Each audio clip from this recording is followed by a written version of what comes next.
هل الستات بترغي فعلا؟ خليكم معانا للاخر وهتعرف. سلامات، اهلا بيكم في حلقه جديده من برنامجكم مايك وصوره، والنهارده هنتكلم عن 12 معلومه ممكن تتمنظر بيها على اصحابك عن الكلام. رقم 1، بادجي او باراكيت. زي ما هو مشهور في امريكا، هو بغبغان دخل موسوعه جينيز للارقام القياسيه سنه 1995 كاكتر طائر حافظ كلمات، وكان عدد الكلمات اللي البغبغان قالها ساعتها 1728 كلمه. واضح ان باراكيت كان بغبغان غلباوي بس مش بنص لسان. رقم 2، في ابحاث قالت ان الرجاله بيقطعوا الستات لما بتتكلم 3 مرات ضعف ما الستات بيقطعوا الرجاله، والنبي كنا ظالمينهم. رقم 3، في نوع من الفوبيا اسمه جلوسوفوبيا، وهو الخوف من الكلام قدام الجمهور او عدد كبير من الناس، وفي حوالي 1 من كل 4 بني ادمين عندهم الفوبيا دي. رقم 4، في خطاب القاه الرئيس الامريكي الاسبق جون كينيدي عام 61327 كلمه في دقيقه واحده، وده لحد دلوقتي اسرع واحد يتكلم في خطاب رسمي في العالم. بس لو ميكي ويجز عملوا الخطاب ده كينيدي يروح.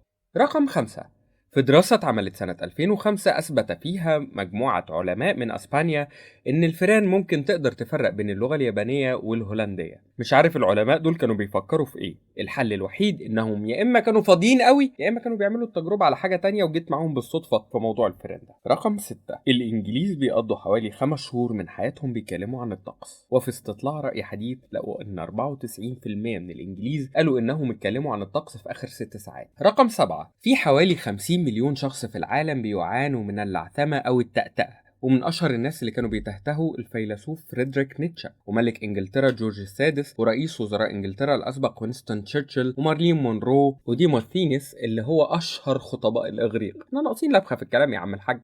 رقم 8، في قرية فلسطينية صغيرة ومعزولة فيها نسبة كبيرة من الصم والبكم، واللي حصل إن هم طوروا لغة إشارة بينهم وبين بعض غير لغة الإشارة المتعارف عليها، والعلماء بيدرسوا أهل القرية دي عشان عندهم أمل يكتشفوا أساسيات التواصل بين البشر. رقم 9، في نوع من الفوبيا اسمه تيليفوبيا، وهو الخوف من الكلام في الموبايل، وهو مرض حديث طبعا لكنه بينتشر بشكل سريع. فمثلا في دراسة حديثة بتقول إن حوالي 30% من الأمريكان عندهم الفوبيا دي. المرة الجاية اللي محدش رد فيها على تليفونك فكر انه ممكن يكون عنده فوبيا. رقم 10، عالم النفس الامريكي ألبرت مهربيان في دراسة كتبها بيقول فيها ان الكلام نسبته ضئيلة جدا في التواصل البشري، وبيقول ان 55% من التواصل بيكون بلغة الجسد، و38% بيكون من خلال تون اوف فويس او النغمة اللي بتقول بيها الكلام، و7% بس من خلال نص الكلام اللي بيتقال. رقم 11، في دراسة انتشرت سنة 2012 بتقول انك لما تكلم نفسك وانت بتدور على حاجة هتقدر تلاقيها اسرع.